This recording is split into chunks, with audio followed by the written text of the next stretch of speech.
Pues llegué un gran orgullo para mí que me nombraron así, ¿no? Y sí, yo, o sea, por eso estoy haciendo un esfuerzo de difusión. Yo creo que, y es verdad que, o sea, que soy traductor, pero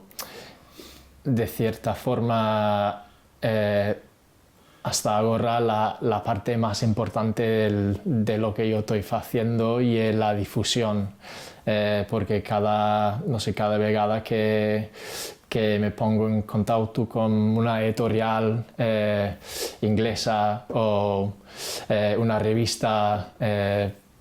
en inglesa o lo que sea,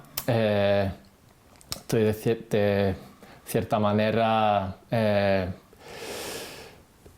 informando yo sobre la existencia de la lengua asturiana y espero que